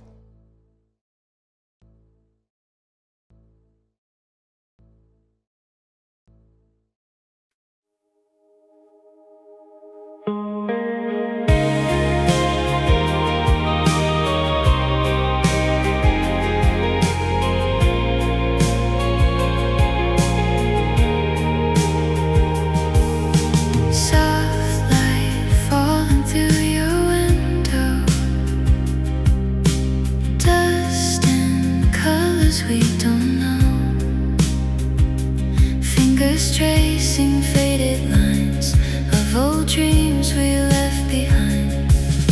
City hums in distant blue. Every sound reminds of you. Time dissolves like evening smoke in the words we never spoke. Drifting slow through afterglow. Where do all the echoes go? Memories floating like paper boats down the rivers we once rode, carried far by silent streams, fading into sleepless dreams. Memories, they come and go, like the tide, so soft, so slow. Everywhere I turn I know you're the light I used to hold. Neon Nicknames for someone who doesn't sleep: Nocturnal Nancy, 24-hour convenience store, doom-scrolling demigod, human energy drink. my name again. We were weightless, we were free, lost inside a melody. Now the silence fills the air, but I still feel you there, falling through what used to be, like a half-remembered dream. Memories floating like paper boats down the rivers we once rode, carried far by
Palavra da Verdade, com Hernandes Dias Lopes. Nós estamos acolhendo com muito carinho as irmãs, mães de oração, mulheres que têm se colocado na brecha em favor de seus filhos, filhos do coração, e têm se prostrado diante de Deus para ver os seus filhos de pé na presença de Deus. Hoje eu não vou pregar um sermão como normalmente faço, uma mensagem expositiva, mas vou tratar de um tema que é a oração. E o texto que eu vou ler está em Tiago capítulo 5, verso 16, a parte B do versículo.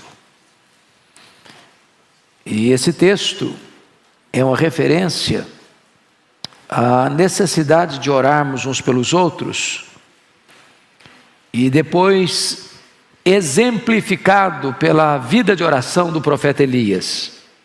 Mas o verso 16, a parte B, está escrito: muito pode, por sua eficácia, a súplica do justo. Vamos repetir isso? Muito pode, por sua eficácia, a súplica do justo. É um fato que Deus é soberano. É um fato que Deus faz todas as coisas conforme o conselho da sua vontade. É um fato que Deus está assentado no trono e tem as rédeas da história em suas mãos. É um fato que a vontade de Deus prevalece. Entretanto, Deus, na sua soberania, decidiu agir através da oração do seu povo. Há pessoas que dizem: não, oração não muda nada. Não é o que eu vejo na Bíblia. Deus muda circunstâncias através da oração. Deus transforma pessoas através da oração. Deus cura enfermos através da oração. Deus restaura filhos e filhas através da resposta à oração. Deus visita a sua igreja e fortalece a sua igreja em resposta à oração. Deus traz avivamento às nações em resposta à oração. Deus age por meio da oração. A oração não é para gente forte. A oração é para gente fraca. Nós não oramos porque somos fortes. Nós oramos porque, de fato, temos consciência da nossa fraqueza. Mas a oração é a força mais extraordinária que age na terra, porque a oração une a fraqueza humana à onipotência divina. A oração conecta o altar da terra com o trono do céu. Quando o incenso do altar da oração sobe, retorna do trono para a terra em termos das intervenções soberanas de Deus na história. É verdadeiro a frase: quando a igreja ora, o céu se move, a terra treme e coisas extraordinárias acontecem na história. Então eu lhe faço uma pergunta nesta noite: você de fato crê que Deus age por meio da oração? É preciso dizer, não é a oração que é poderosa. Poderoso é o Deus que responde à oração. Mas você crê nisso? Me lembro certa feita que escutava uma palestra e o palestrante, depois de discursar de forma profunda e até bela sobre muitos pontos da doutrinária cristã, colocou no seu esboço resto, no final do seu esboço, e disse que a oração é resto. Será que os patriarcas pensaram assim? Será que os profetas pensaram assim? Será que os apóstolos pensaram assim? Será que os pais da igreja pensaram assim? Será que os reformadores, os avivalistas, os missionários pensaram assim? E quando eu abro as Escrituras, eu vejo Abraão orando, e Deus livrando o seu sobrinho Ló da condenação de Sodoma e Gomorra em resposta à oração de Abraão. Quando eu abro a Bíblia, eu vejo Isaac orando, e Deus curando a sua mulher Rebeca da esterilidade. Quando eu abro a Bíblia, eu vejo Jacó orando com lágrimas, pedindo misericórdia, e Deus mudando a história dele e salvando a vida dele aos 97 anos no Val de Jaboque. Quando eu abro a Bíblia, eu vejo Moisés se colocando na brecha diante de Deus em favor de Israel, porque Deus estava para destruir aquela nação e começar um outro povo, e Moisés se coloca na brecha: meu Deus, perdoa este povo, Senhor, ou então não quero ter meu nome escrito no teu livro. Eu vejo Samuel dizendo para a nação: longe de mim pecar contra o meu Deus, deixando de orar por vós. Quando eu abro a Bíblia, eu vejo Ana, uma mulher estéril, uma mulher que é afligida pela sua rival Penina, que é incompreendida pelo seu pastor, o sacerdote Eli, que é desencorajada pelo seu marido a desistir do seu projeto de ser mãe, mas ela derramando a sua alma diante de Deus, entendendo que Deus, em resposta da oração, pode reverter a sua enfermidade e pode fazer dela uma alegre mãe de filhos. Quando eu abro a Bíblia, eu vejo, meus irmãos, o rei Ezequias em lágrimas, chorando diante de Deus, pedindo uma cura de uma doença incurável e pedindo a libertação de um exército poderoso que entrincheirava Jerusalém. Quando eu abro a Bíblia, eu vejo Elias orando ao Senhor, e em resposta à oração de Elias, os céus se fecham, trazendo juízo sobre Israel.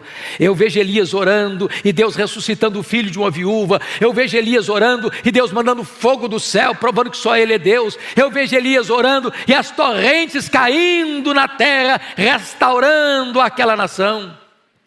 Quando eu abro a Bíblia, eu vejo Eliseu orando, diz: Deus, abra os olhos desse moço para que ele veja. E quando os olhos de Geazi são abertos, ele percebe que maiores são aqueles que estão conosco do que aqueles que estão contra nós. Quando eu olho a Bíblia, eu vejo Jesus orando ali no Jordão e o céu se abrindo. Eu vejo Jesus orando e jejuando no deserto e ele vencendo a Satanás. Eu vejo Jesus orando, chorando e sangrando no Getsêmani, entrando ali angustiado, mas saindo ali revestido de poder para enfrentar a cruz. Quando eu abro a Bíblia, eu vejo Jesus orando na cruz do Calvário, no final, no epílogo da sua vida terrena, Ele está orando. Quando eu olho a Bíblia, eu vejo Jesus assentado no trono como nosso grande sumo sacerdote, vivendo sempre para interceder por nós. Eu olho a Bíblia e eu vejo Paulo orando na prisão, orando dentro de um porão de um navio, orando numa praia, orando num templo, orando na praça, orando na masmorra, orando e orando. Quando eu olho a história da igreja, eu vejo os pais da igreja orando: Policarpo, Irineu, João Crisóstomo, Aurélio Agostinho. Quando eu abro o livro da história, eu vejo os nossos irmãos pré-reformadores orando: John Wycliffe, John Hus, Jerônimo Savonarola. Quando eu abro o livro da história, eu vejo os reformadores orando, eu vejo Lutero orando, eu vejo Calvino orando, eu vejo John Knox orando e clamando e chorando diante de Deus: dá-me a Escócia para Jesus, senão eu morro. Quando eu olho para a história, eu vejo, meus amados, os avivalistas orando. E o avivamento chega em 1739 na Inglaterra, e o avivamento chega em 1745 na Nova Inglaterra, em Massachusetts. Quando eu vejo os avivalistas orando, eu vejo o grande avivamento de 1857 nos Estados Unidos, eu vejo o grande avivamento de 1904 no país de Gales, eu vejo o grande avivamento de 1907 na Coreia do Sul, eu vejo o grande avivamento, meus amados irmãos, na missão Quatzabanta em 1966, quando a igreja ora, o Espírito Santo é derramado sobre o seu povo.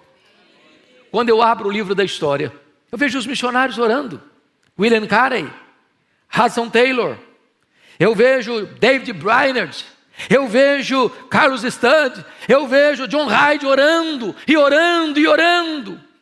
Quando eu olho para a história, eu vejo que os crentes que impactaram o mundo foram homens e mulheres de oração.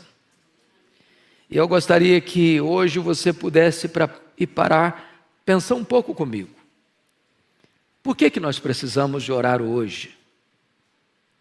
Porque este avivamento que nós tanto desejamos na nossa vida, dentro da nossa casa, atingindo os nossos filhos, reverberando para a igreja, impactando a sociedade, transformando a tessitura da nação, vem em resposta da oração. Não foi assim no Pentecostes? Quando o Senhor Jesus Cristo se dirigiu aos seus discípulos dizendo: permanecei na cidade até que do alto sejais revestidos de poder. E eles entenderam que esse permanecer não era um permanecer calados ou acomodados ou omissos ou acovardados, porque diz a Escritura lá em Atos 1,14 que todos retornaram para o cenáculo e todos perseveraram unânimes em oração e fizeram isso durante 10 dias ininterruptamente, quando de repente, num domingo, às 9 horas da manhã, os céus se fenderam, o Espírito Santo foi derramado, um vento impetuoso entrou naquela casa, línguas como de fogo pousando uma sobre cada um deles, e todos ficaram cheios do Espírito Santo e passaram a falar em outras línguas as grandezas de Deus. Eu vejo, meus amados irmãos, que a oração é a base do avivamento. Está escrito lá em 2 Crônicas 7,14: se o meu povo, que se chama pelo meu nome, se humilhar e orar e me buscar e se converter dos seus maus caminhos, então eu ouvirei dos céus, perdoarei os seus pecados e sararei a sua terra. Eu encontro na Escritura lá em Isaías 44,3 que Deus vai derramar água sobre o sedento e derramar torrentes sobre a terra seca. Deus quer um povo que tenha sede dele, que tenha fome dele, que o anseie mais do que as riquezas deste mundo. E então, quando a terra estiver seca e quando o povo estiver sedento, Deus manda água sobre o sedento, Deus manda torrentes sobre a terra seca.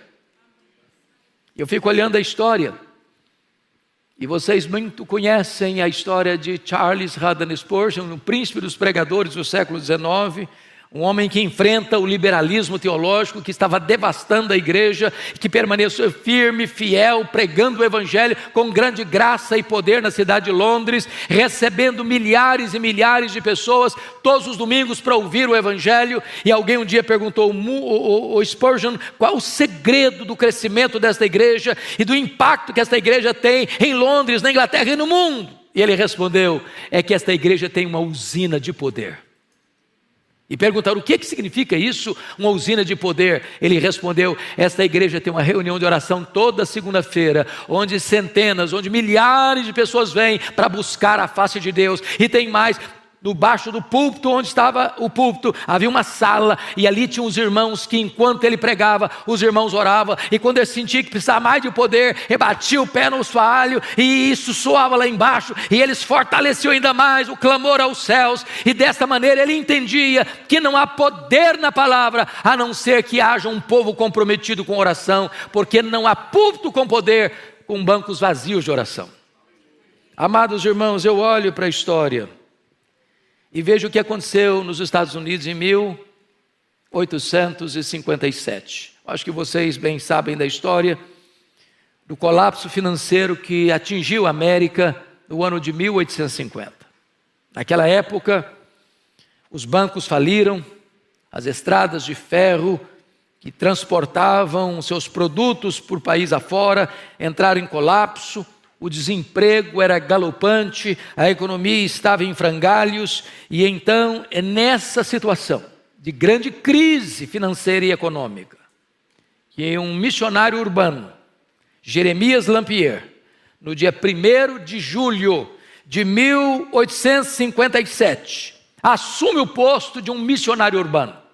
E então ele escreve um folheto, e ele distribui esse folheto em Nova York. E ele chama homens de negócio, porque ele era um homem de negócio, para vir orar com ele num hotel em Nova York. Na primeira semana vieram 6 pessoas. Na segunda semana, tinha 40 pessoas. Em 6 meses, tinham 10 mil homens orando em Nova York por um grande avivamento espiritual. Em 2 anos, mais de 2 milhões de pessoas convertidas.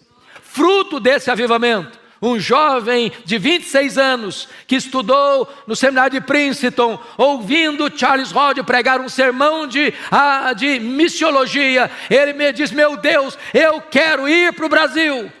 Alguém disse: você é louco, aquele país é um país muito pobre, aquele país tem doenças endêmicas, você é filho caçula, a sua mãe já está idosa, você tem igrejas grandes aqui na América que podem receber você. E ele diz: o lugar mais seguro para um homem estar é no centro da vontade de Deus. E como fruto desse avivamento, ele vem ao Brasil e chega aqui no dia 12 de agosto de 1859 para plantar a Igreja Presbiteriana do Brasil, fruto daquele poderoso avivamento espiritual.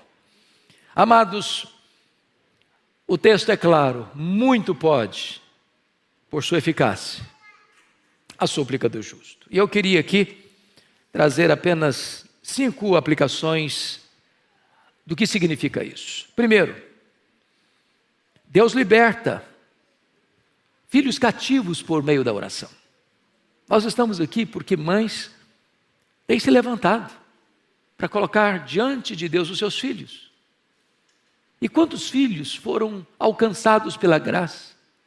Porque mães estiveram na brecha, sem duvidar, com perseverança, como aquela mãe cananeia, cuja filha estava endemoniada. Aquela moça não tinha condições de ir a Jesus, nem de fazer qualquer pedido a Jesus. Ela vivia totalmente tomada e dominada por forças malignas. A sua mãe, embora gentia, a sua mãe, embora não tivesse tanto conhecimento, mas ela vai a Jesus, e ela clama a Jesus, e ela insiste com Jesus, e ela persevera em buscar a Jesus, e o milagre acontece na sua vida. O Senhor Jesus liberta a sua filha. Eu fico olhando a história, por exemplo, de Mônica, que orou por Agostinho 30 anos. 30 anos, era um homem inculto, ele era um professor de oratória, mas era um homem devasso, e ela orou, e ela chorou, e ela orou, e ela chorou, até que o seu filho se converteu ao Senhor Jesus Cristo. E mais tarde o Ambrósio foi a dizer: um filho de tantas lágrimas não poderia se perder. Deus age e liberta e salva por meio da oração. Eu não sei quantas de vocês, ou quantos de vocês já leram o meu livro Mães Intercessoras, que eu tive o privilégio de convidar Dona Eusa Lidório para prefaciar. Dona Eusa Lidório, no prefácio desse livro, narra uma história que o Ronaldo Lidório vivenciou entre os quechuas, no Sendero Luminoso, lá no Peru, quando ele era ainda seminarista. Ele foi para lá para fazer um trabalho missionário. E naquele tempo, o Sendero Luminoso, um grupo terrorista, estava prendendo cristãos, matando cristãos. E todos sabiam que se um Sendero Luminoso entrasse numa igreja e capturasse alguém, era impossível capturar essa pessoa ou resgatar essa pessoa com vida. E o Ronaldo estava pregando, quando entra o Sendero Luminoso, e apanha ele e ao companheiro dele. Colocaram um capuz, jogaram dentro de um carro e saíram às pressas para ser levado para o pelotão do fuzilamento, para o paredão do fuzilamento. E o Ronaldo relata o fato de que houve muita angústia no coração dele.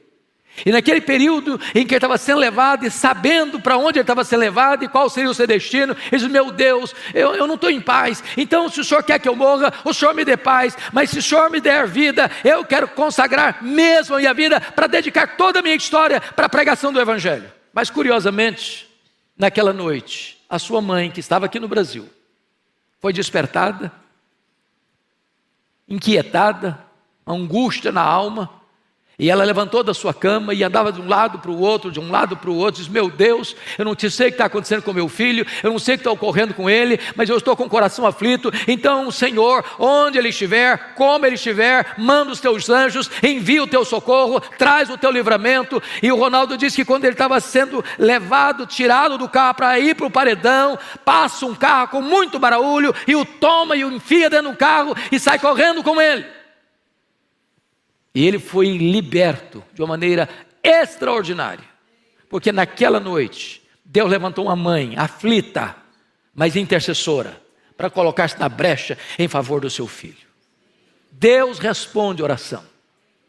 E levanta filhos, e restaura filhos, e salva filhos, em resposta à oração de sua mãe. Mas, amados, notem vocês que Deus reverte situações humanamente impossíveis em resposta de oração. Quantas pessoas que já escutei isso, na oração não muda nada. A oração só muda você, mas nada vai mudar em Deus. Irmãos amados, o Senhor diz, a Bíblia ensina assim: pedi, dar-se-vos-á, buscai e achareis, batei e abrir-se-vos-á, porque todo o que pede, recebe, todo o que busca, encontra, todo o que bate, abrir-se-lhe-á. Nada tendes, diz a Escritura, porque nada pedis. Então, quando você pede, você recebe. Pense comigo na história do rei Ezequias. O próprio Deus tinha mandado o profeta Isaías na casa dele para dar uma ordem, um veredito, um ultimato: põe em ordem a tua casa porque morrerás. E Ezequias ora e chora, e Deus muda o quadro, Deus muda o diagnóstico, Deus muda a sentença, Deus muda o ultimato, e manda de volta o profeta lá dizendo: olha, eu ouvi a tua oração, eu ouvi as tuas lágrimas, e eu te curarei, e eu libertarei Jerusalém do poder da Síria. Olha a história comigo de Pedro, lá em Atos 12, ele está preso, guardado numa prisão de segurança máxima, com 3 escoltas de 4 soldados cada uma. A morte dele já estava lavrada, a sentença dele já estava definida, ele morreria depois da festa, mas em resposta à oração da igreja que se colocou na brecha em favor dele, Deus mandou um anjo e tirou da prisão máxima e libertou Pedro, e aquele que haveria de matá-lo é quem morre. Deus reverte a situação em resposta à oração. Olha comigo a história de Paulo e Silas. Eles estão presos num tronco, no cárcere interior, com os pés amarrados com ferros, com as costas ensanguentadas, numa situação dramática. Mas diz a Escritura que por volta da meia-noite eles cantam e eles oram, e Deus manda um terremoto, e a única coisa que me impressiona é que esse terremoto só quebra as algemas e só abre as portas, mas não traz nenhuma consequência, nenhum desastre, nem nada cai na cabeça deles, nenhuma pessoa soterrada, e apenas os grilhões são partidos. Em resposta à oração, meus irmãos, Deus fecha a boca de leões. Em resposta à oração, Deus apaga a fúria das chamas do fogo. Em resposta à oração, os mortos ressuscitam. Em resposta à oração, os demônios batem em retirada. Em resposta à oração, a igreja avança no poder do Espírito Santo. Louvado seja o Senhor. Quando a igreja ora, Deus age. Deus age.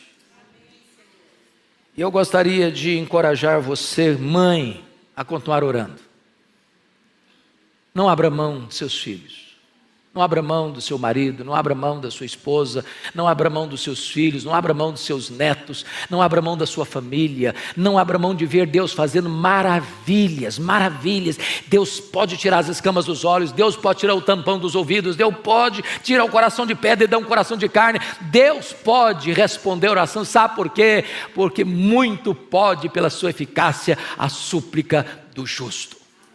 Que Deus nos ajude, que Deus nos abençoe, que Deus nos levante como intercessores nesta noite. Amém.